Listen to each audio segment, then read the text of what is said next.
파블로 피카소 2부 20세기 대표적 큐비즘 작가로 피카소의 회화와 판화 그리고 조각작품들은 청색시대, 장미시대, 원시시대, 분석적 입체주의 시대, 종합적 입체주의 시대, 신고전주의와 초현실주의 시대를 거쳐 2차 세계대전 이후에는 더 비유적이며 표현적인 스타일로 돌아온 고전적 시대로 나뉩니다.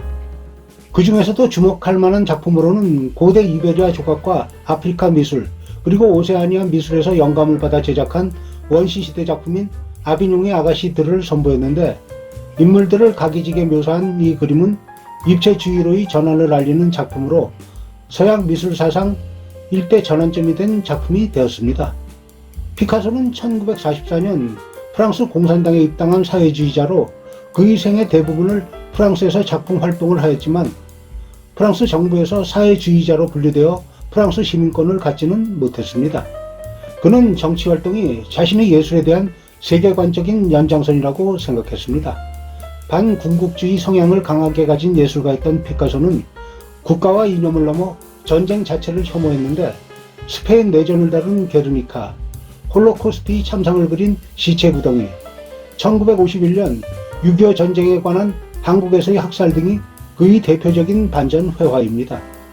그런데 한국에서의 학살은 신천 양민 학살 사건을 다룬 것으로 알려져 있지만 1950년 말에 피카소가 그 학살 사건을 그리던 기간 동안은 해당 사건이 세상에 알려지지 않았던 것을 생각하면 이 작품이 신천 양민 학살 사건을 그렸다는 근거가 희박하다고 하겠습니다.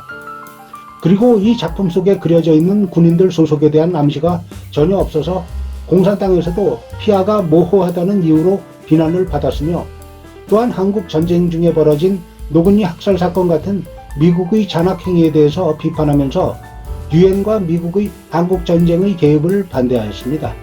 그러한 이유 등으로 미국에서도 분노를 사 오랫동안 그는 미국 예술계에서 냉대를 받았습니다. 그리고 잘 알려진 것처럼 피카소와 12살이 더 많은 앙리 마티스는 라이벌 관계였는데, 라이벌인 것 치고 서로 간의 관계가 나쁘지 않은, 서로를 격려시키는 성격의 라이벌 관계로 마티스는 미술에서 색을 해방시키고 피카소는 형태를 해방시켰다는 말이 있을 만큼 서로의 스타일이 극명하게 다르기도 하고 해서 자신이 가지지 못한 부분을 서로 보완하고 있었던 듯합니다. 실제로 피카소가 종종 마티스의 화실에 놀러 갔다 와서는 마티스의 작품 일부를 차용해서 쓰기도 했는데, 그 때문에 피카소가 화실에 놀러 왔다 가면 마티스는 저 인간 또 아이디어를 훔치러 왔다면서 투덜거리고 했다는 일화도 있습니다. 그리고 또 한 사람의 절친이 바로 1950년대 초에 미국 내 지식인들을 대거 숙청하고 문화계를 박살낸 미국판 문화 대혁명으로 여겨지는 메카시즘의 최대 피해자 찰리 채플린이었습니다. 피카소는 80년대로 접어들어서도 그림과 도예 작업을 계속했으며, 특히 이 시기는 판화의 시기라고 할 수 있겠는데, 예전에도 그랬던 것처럼 판화의 역사가 쌓아온 기존의 규칙들을 무시했습니다. 그의 생전에 13,500여 점의 그림과 700여 점의 조각품을 창작했으며, 평생 작업한 모든 종류의 작품 수를 전부 합치면 30,000여 점이 되는데, 그 작품의 개수와 다양성 때문에 많은 예술사학자들이 그의 작품들을 시기별로 분류하는 작업을 계속했지만, 각 시기의 명칭을 정하고 시기를 몇 개로 분류할 것인가를 놓고 계속 의견이 나뉘고 있습니다.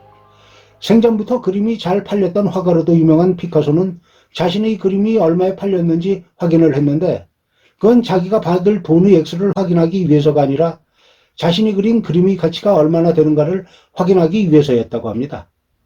왕성한 작품 활동을 하던 피카소는 1973년 4월 8일 프랑스 남부 무쟁에서 심장마비로 세상을 떠났습니다.